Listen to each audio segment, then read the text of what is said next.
ইচ্ছা করে কারো বাড়িতে না যায়। বন্ধু যে উটনির উপর সোয়ার হয়ে আছেন, উটনিটা যার বাড়িতে যায় বসবে, আমার বন্ধু যেন তার বাড়িতে যায়। আমার নবী সীমানায় ঢুকলে ডাকতেছে সকলে মিলে, হুজুর আমার বাড়িতে আসেন, সব আপনাকে দিয়ে দিব। রাসূল বলেন আমি জানি না, আমার উটনি জানে। উটনি বাড়ি পার হয়ে যায়, যাইতে যাইতে কারো বাড়িতে ঢোকে না।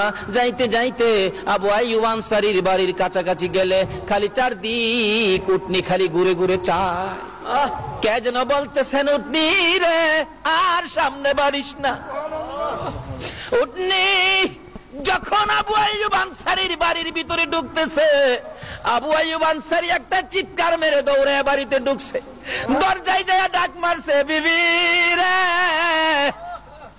আর কান্দিস না রে বিবি, মাথা উঠাইয়া দেখ মক্কার উদিত সূর্য তোর বাড়িতে উদয় হয়ে গেছে।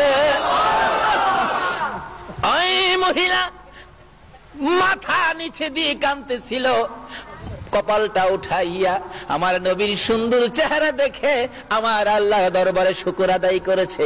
বলতেছিলাম চোখের পানি দিয়ে যদি আবু আইয়ুব আনসারীর বিবি গরিব হইয়া আমার নবীকে পাইতে পারে, একটা বুরাকি নবীর জন্য কেঁদে বুরাকি পাইতে পারে না। জিবরাইল বলেন তুমি যখন আমার নবীর জন্য কাঁদছো, আসো তোমাকে নিয়ে যাব। জিবরাইল বলেন যখন জীর্ণ শীর্ণ শুকনা বুরাককে চোখ গা হয়ে গেছে, টান্দা যখন আমি জিবরাইল ধরলাম, আমার নবীর বরকতে সঙ্গে সঙ্গে পুরাপুরি সুস্থ হয়ে যা। রওনা হবেন যাওয়ার জন্য। এবার আমার আল্লাহ ডাকে, জিবরাইল রে শুধু বুরাক লইয়া যাইস না রে জিবরাইল, আমার বন্ধু উম্মতের ব্যথায় কান্দে রে, জীবনে কোনোদিন ভালো পোশাক গায়ে দেয় না। আমার বন্ধু রাত্র ভরে ঘুমায় না, উম্মতের ব্যথায় কান্দে, পেট ভরে নবী কোনোদিন খানা খায় না।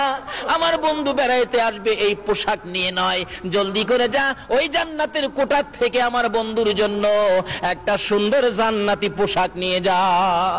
জিবরাইল